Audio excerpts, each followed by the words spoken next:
with your kids. Hola, ni hao, konnichiwa, assalamu alaikum, shalom, mahaba, moni miliwanji, namaste, jambo, bienvenidos. Hi, my name is Jedley, and this is the Reading with Your Kids podcast. We are coming to you from the beautiful neighborhood of Reedville in the southwest corner of Boston, Massachusetts. We are so honored and so happy that you are joining us in our mission to help all families grow closer through reading. Please be sure to tell all of your family and friends about the show, and please be sure to subscribe to the show on the iHeartRadio app, on Spotify, Apple Podcasts, Amazon Music, Good Pods, wherever you find your podcasts. Today we welcome Leone to celebrate Adventures with Zane. And later on, William Stevenson will be here to celebrate Ricky's dream trip. Before we invite our guests into the studio, we want to let you know that this episode of the Reading with Your Kids podcast is brought to you by Madison Morris is Not a Mouse, written by Catherine Holmes. What if you turned into an animal for a day? Well, that's exactly what happens to the second graders in author Catherine Holmes' humorous and heartfelt Class Critters chapter book series, including the latest book in the series, Madison Morris is Not a Mouse.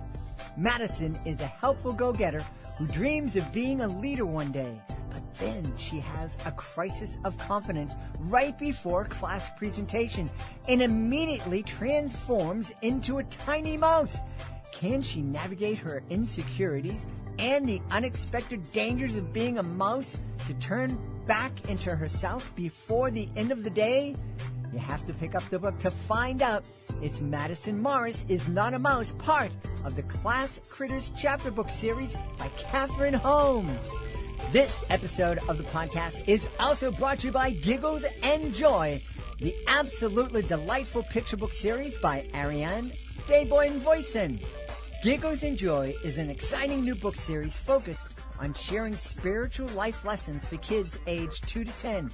It is for all the kids, parents, grandparents, caregivers, and teachers of the world.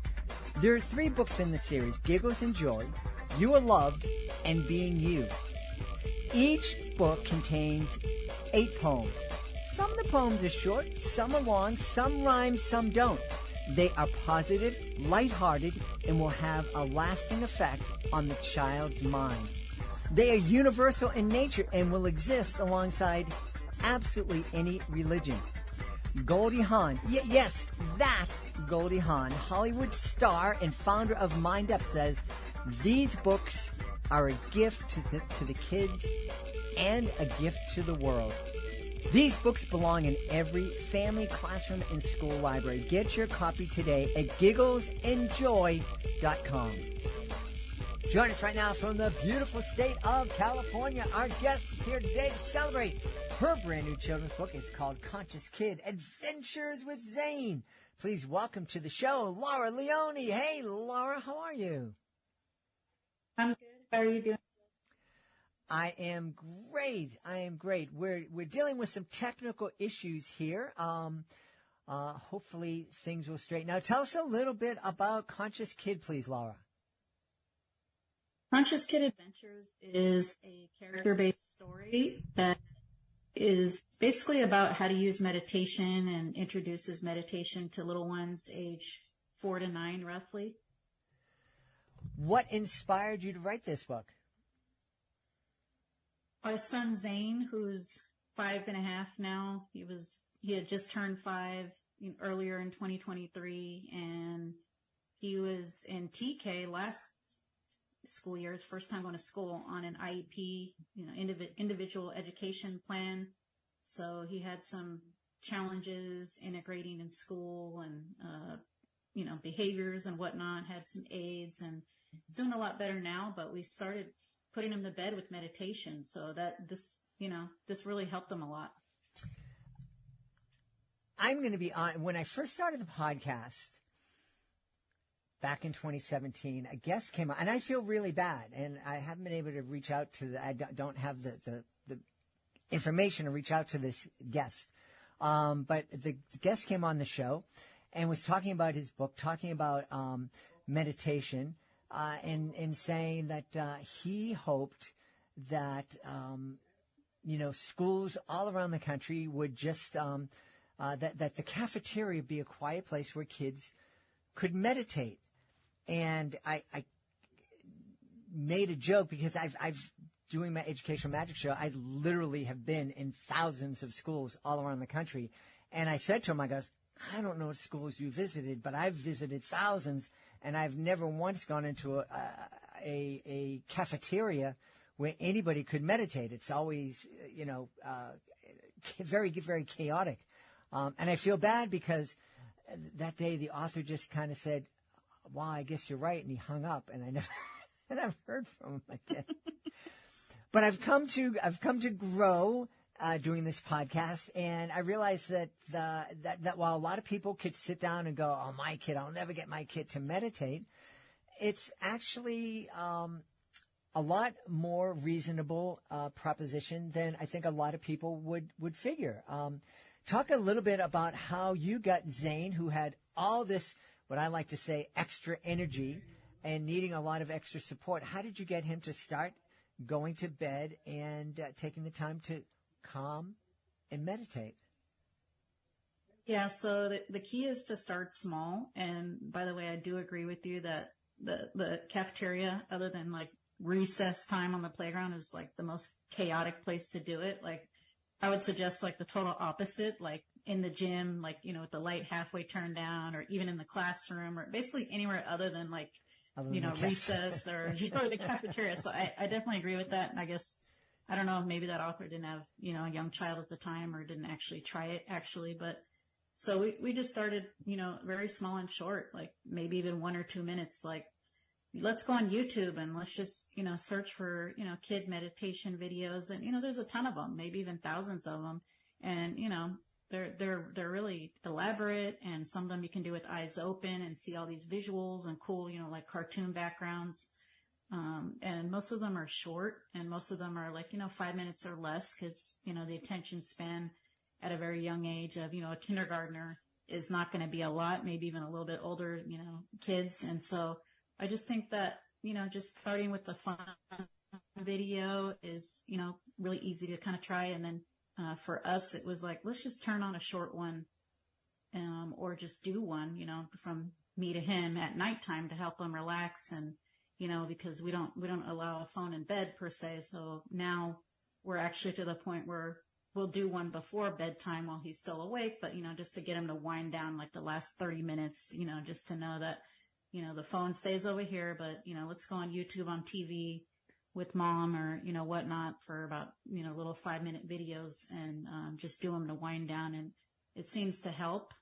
It seemed to really be something that helped him put to sleep when he was 4, because he was, even more energetic. But now at 5, it's kind of like now he's learning it more, even when it's not bedtime, just like during the day. Like if I ask him, do you want to do a breathing meditation? Let's go look. And then I think there's a channel called Yoga Guppy. Like her videos are only like 4 minutes each, and she has really cool visualizations. And then she'll tell, the kid when to close his or her eyes, and, basically, and then, parents can do it as well. So, it's just an introduction at that age, and hopefully it would go into, a little bit more as he gets older, I'm hoping.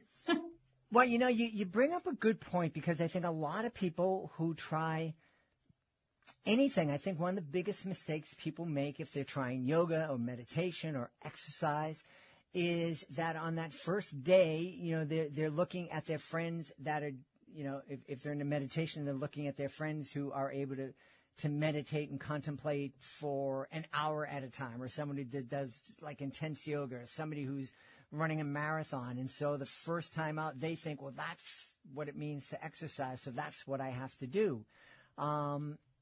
It's much more successful, no matter what we're trying to do, if we do it in little bites, little chunks. And so it makes perfect sense that your 4-year-old was better able to and more willing and more receptive to the idea of meditating if you're talking about doing it for a minute or 5.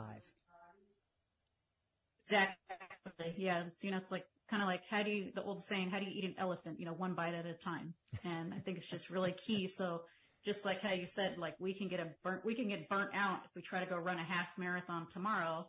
if we're not, we have to train up to that level. So it's just, very, you got to crawl before your walk type of thing. So, now he can do like 5 to 10 minutes, and a year ago he could only do like 1 minute. So, and hopefully that would, keep on going as I, do it with him and encourage him. Yeah.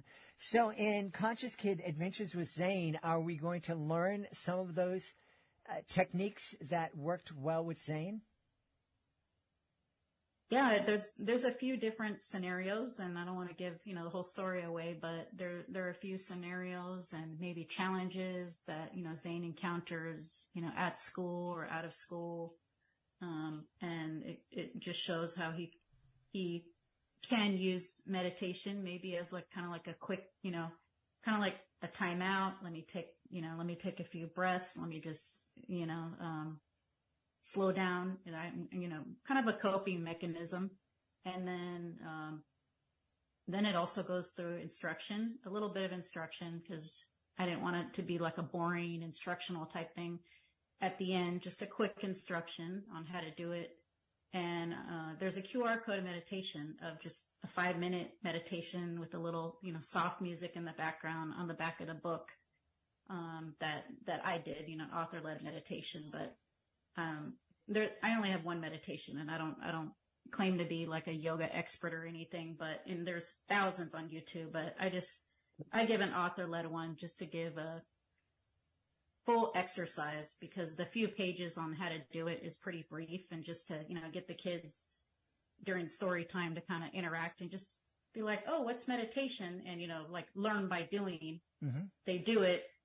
Close their eyes, think, take 3 deep breaths, think of a beautiful place in nature, and do this every day to refresh. And then if they want to go more in depth, they can, their parent or a teacher, whoever, can do the QR code meditation or any meditation really. But, so you get a little bit of instruction in there too, but it's mostly a cool storyline on a few, bumps in the road, or just a few, little scenarios, realistic scenarios that a kid might have. And he actually progresses in age throughout the book. And so I thought that was kind of cool, too. Yeah, absolutely. Absolutely. Were you somebody who practiced meditation, before you encountered these challenges with Zane? Yes, definitely.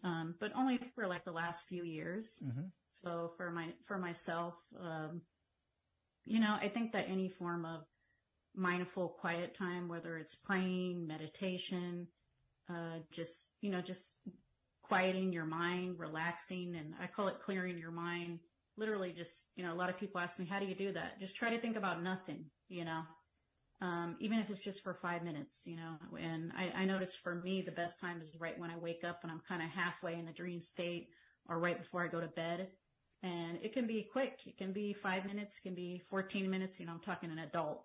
I really like the Dr. Joe Dispenza kaleidoscope meditations. They're really cool. They literally have a real kaleidoscope if you want to do open eyes as well, and really cool, like binary beat music.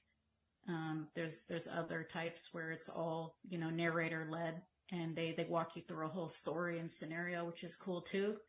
But I noticed that since I've done these mindfulness practices and adopted other, lifestyle changes, like being mostly vegan and just being more aware, like organic foods, and not like hard nose 100%, but, just mostly aware of things like that, not only have I lost weight, but I have a little more energy. I, just feel better overall. I know how to cope better with things, throughout the day, or if I have a, bad driver on the road or a bad day at work, and it just seems to be a little more gentle. When you introduced this to Zane, was it something, did you present it as hey, we're going to have fun, this is a game? Did you talk to him about, hey, you're having trouble controlling yourself and this might help you? How did that process go? Yeah, so it was kind of an introduction, like, oh, you're having a tantrum and let's do some deep breathing instead. Here's how it looks. Let me turn on like a cool YouTube video and do it with you, as a parent-child interactive thing together. And so he sees me doing it too, learning by example. And that's how, and we also introduced it initially at bedtime, because he would have a lot of issues, going to bed with the high energy. Even if we took him running at the park for 3 hours, like still would have, the going to sleep issues, Yep. like for even a couple of hours, even if we, he exercised and stuff and ate well that day. So, the bedtime was the initial. Now we're in kind of the next phase of doing it, more of, hey, it's the middle of the day. Do you want to do a breathing, video with me? And now he'll actually do 2 of them instead of 1, 2 5-minute. So, and it seems like he enjoys it, especially if I, go sit on the floor with him, and then he sees, mommy and Zane doing it together. Then it's actually benefiting both of us. Yeah. And how is this translated to school? Have you noticed that he's having an easier time at school? Yeah, I mean, I can't credit it to meditation only, but I think that's a layer in there, because he did get like a most improved award at the end of the school year. He got weaned off of having a behavioral aid at the end of the school year. He graduated from TK to kindergarten. Well, I am really excited that this book is out there for parents that may be looking for some different ways to help their kids become more mindful and take some breaks during the day and control that extra energy that so many kids have. Where can people go to find out more about Conscious Kid Adventures with Zane and find out more about you? It is on Amazon, but I also have a direct website where I have signed copies at lauraleoneauthor.com.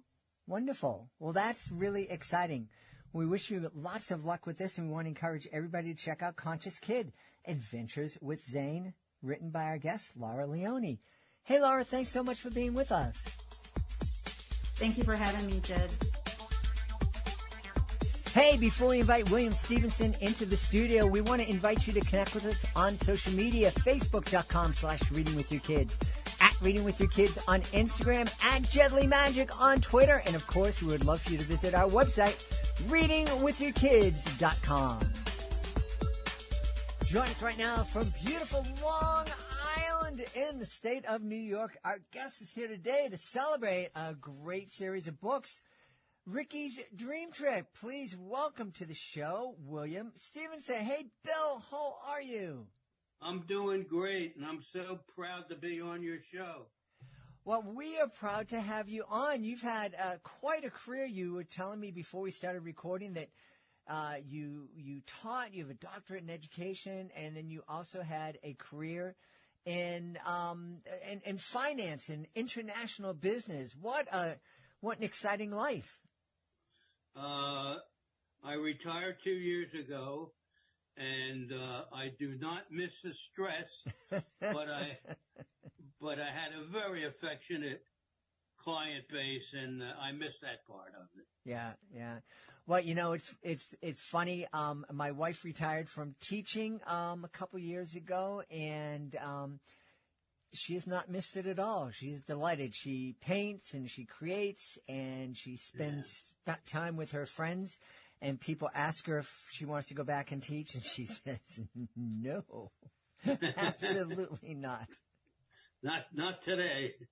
Not today. But she does help me with the podcast, letting me know what books are great. And when we heard about Ricky's Dream Trip, she said, you should have that author on the show. So talk to us about your books, please.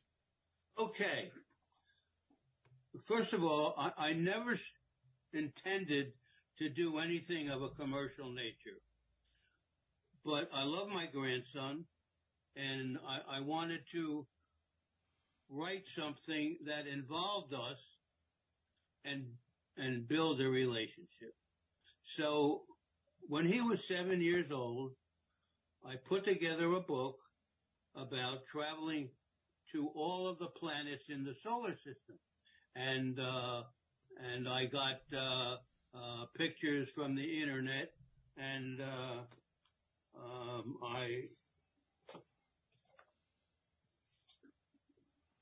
and this is the book with his picture on it. Oh, neat.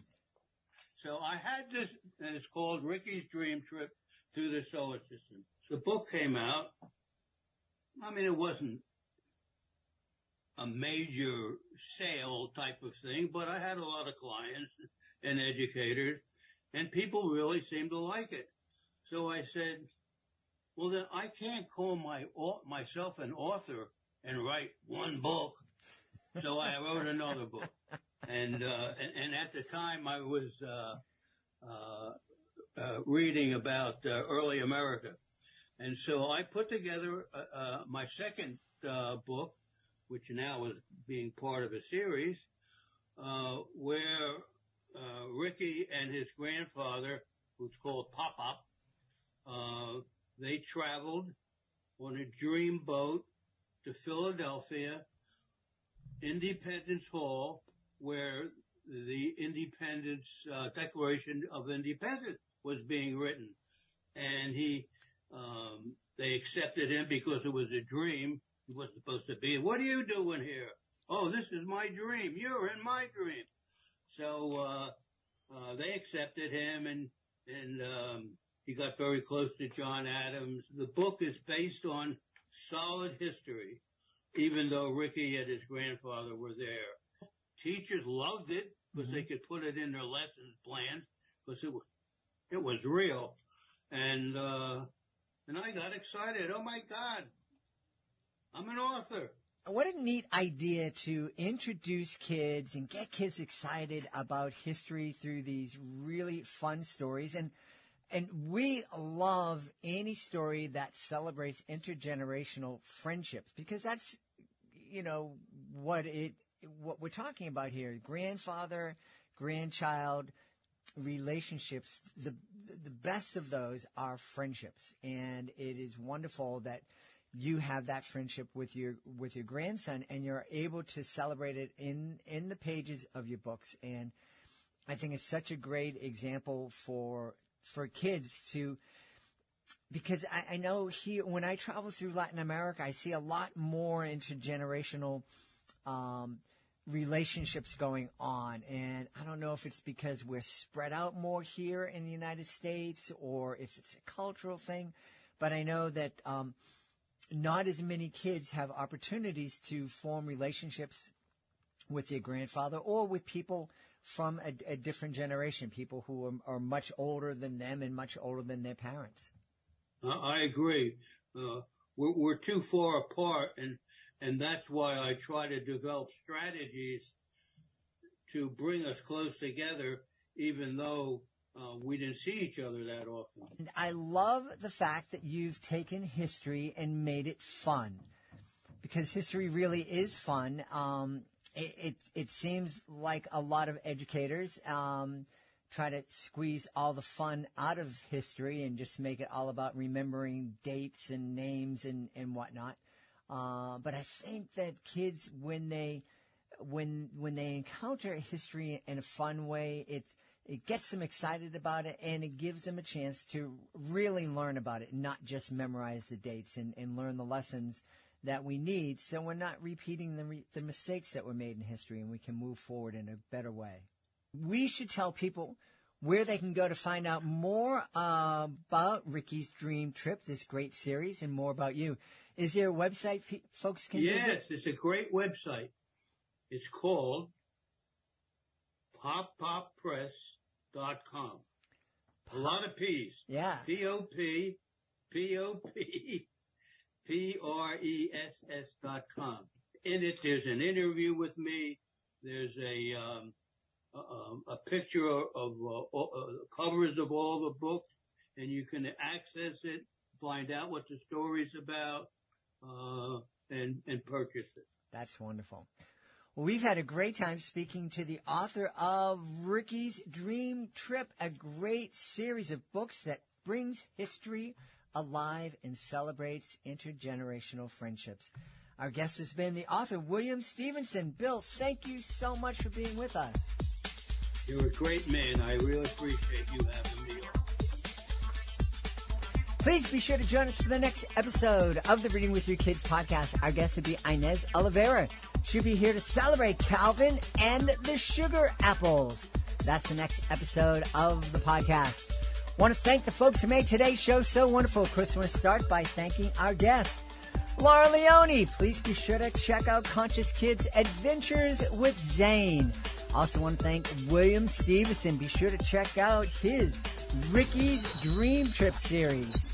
I want to thank our sponsors, Catherine Holmes. Please be sure to check out her amazing Class Critters series, chapter book series, especially her latest book, Madison Morris is Not a Mouse.